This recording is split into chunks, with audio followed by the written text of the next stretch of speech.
Hello everybody, I'm Cambridge English teacher Rory from studentlanguages.com.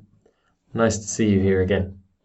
And what I've got for you in today's video is how to pass CAE, that's C1 Advanced, Writing Paper Part 2 reviews. Okay, so this video is going to be a bit shorter than my other videos because I'm trying out a bit of a different format. So you can tell me if you like this video or not. Write a comment below. Tell me if you would like me to make more videos like this one.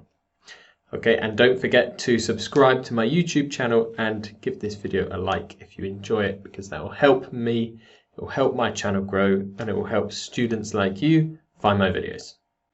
Okay, so the CAE, that's C1 Advanced exam, is quite tricky for a lot of students, especially the writing part, where I see students making many mistakes and they could improve their marks by following a simple strategy when preparing for the exam. So I have made my video courses and my website to help you guys learn the strategies to pass these exams so that you can train yourself for the exam. That's what all my work is around. It's helping you train yourself for the exam, because then you can save time and money not needing to go to language schools. And this video I will put on my C1 Advanced review page, and I really recommend checking out this page, because all of the detail that I go through in this video, you will find a lot more detail and a lot more explanations and exercises and examples for you to follow if you go to that page. So I will put a link up to that page here for you now, and I will also put a link in the description for you. Okay, and don't forget to watch until the end of this video, because at the end I am going to show you how you can access a C1 Advanced, that's CAE video course, completely free. Okay, and I'm also going to add this video into my C1 Advanced writing playlist, and I will put a link to that playlist above me for you. And you can also check out my CAE writing video course, which has strategies, explanations, examples, practice tests, and lots more for the writing paper for every type of writing you will be asked in the CAE exam. And I will put a link to that video course in the description with this video. But for now, let's get started with this video on C1 Advanced reviews, how to pass them. So the first thing I recommend doing is going to my website, and I'll put the link up here. And you can go through this video, as I said, in a lot more detail with a lot more examples. But what I'm going to do is I'm going to give you a summary of what I teach on that web page in this video. So there are 3 things that I recommend that you do before the exam. So that's what we're going to look at first. We're going to look at what I recommend you do before the exam, and then we're going to look at what I recommend you do during the exam.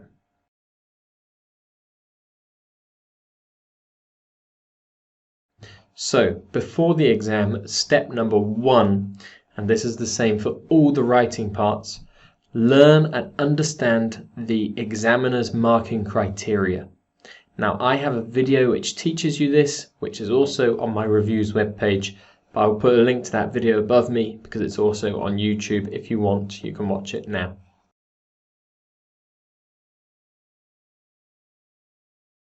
And why should you do this? The reason why you should do this is because if you understand how the examiners mark your writing, then you also will have a much better understanding how to get top marks for each of the marking criteria, and therefore how to successfully pass the writing part of the exam.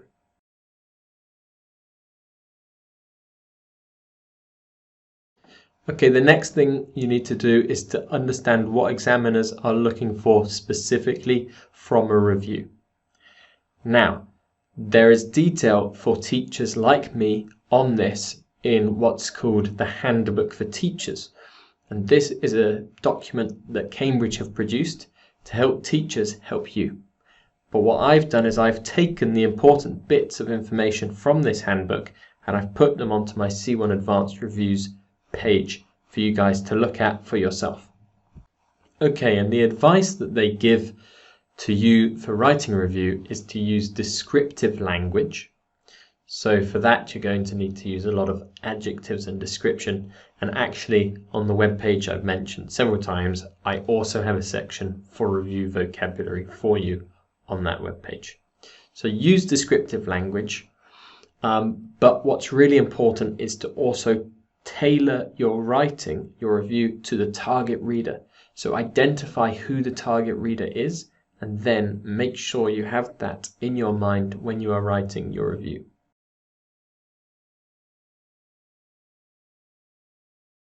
And you should be able to identify the target reader from the question. And again, on my web page, I've got an example question and the parts that I would underline because they're important, and that's how you find the target reader. Okay, and you can practice by yourself through reading different reviews that other people have written. So you can see how maybe a review for a holiday destination is different to a review for a book. And you should read lots of these different types of examples from well-established authors if you can find them, and try to look at the differences between the language for these different reviews depending on who they are written for. That would be a really useful thing for you to do for the exam. Finally, check whether these authors give recommendations, and then practice copying their recommendations with your own reviews. And that will lead me nicely on to my next point, which is before the exam, practice, practice, practice. You need to be writing lots of reviews to practice using descriptive and explanatory language, and to give recommendations, and to practice just so you know how much you need to write in the exam, because you need to write between 220 to 260 words, but you don't want to be counting those words in the exam because it will take up too much time. But if, for example, you know you're going to do a paper-based exam, practice using a pen or pencil and a sheet of paper, just like it will be in the exam. Time yourself, and then when you're practicing, you can count the number of words and you can see how much of a page this takes up. So you can see approximately how much you will need to write in the exam. And then you don't need to waste time counting your words in the exam. And you can use your time more wisely. The same for if you're writing it on a computer. Look at the size of the font, check to see if your writing is within the word limit, and then see how long that writing is, so you know approximately how much you need to write in the exam. And I've done an essay plan on my web page for you guys to look at, and in the essay plan I say how much you should write approximately for your introduction, for your first paragraph, for your second paragraph, and for your conclusion. I will also critique another student's writing on that page, and I haven't done that yet, but I will be doing it in the next few days because I'm constantly updating my website.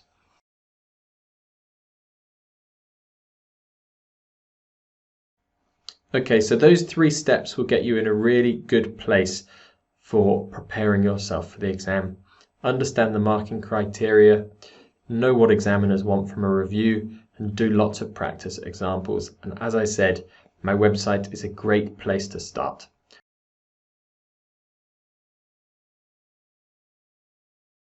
Just to give you a few extra tips for when you are in the exam, I recommend the first 2 minutes, read the question, underline the most important words, identify who the target reader is. I then recommend taking 5 minutes to plan your answer, and if you want to see an example plan, go to my webpage that I've mentioned. You then want to take about 30 to 35 minutes to write your answer, concentrating on who the target reader is, what type of language you need to be using, trying to keep the reader engaged, make sure you're answering all the different parts of the question, and make sure you're linking your ideas together. And what will be really useful for you for this is to look at other sample writings that other students have done, and to read examiner's critique or my critique. You can find one of these examples on this web page. You can also find examples throughout my CAE writing video course, which I've mentioned. I will put a link to in the description with this video. And that course, I critique writings, but I also look at what the real examiners have said from the teacher's handbook. So by looking at and critiquing other students' writing, it will really help you to improve your own writing. So that's a top tip there for you as well. And then you should save between 3 and 8 minutes, I suggest, to read over your work at the end and to make sure that you've developed your points clearly in your writing. Make sure they have a flow and make sure they are easy to understand and to follow. Sometimes when we're writing, natural human thing is to get caught up and you lose the overall understanding of what you're writing because you're so involved. It's good to be able to take a step back at the end of your writing to read it as if you were an objective person and to see whether it actually makes sense or whether you got too involved and a little bit confused while writing. Take a step back at the end, read over your work, make sure the ideas are easy to follow.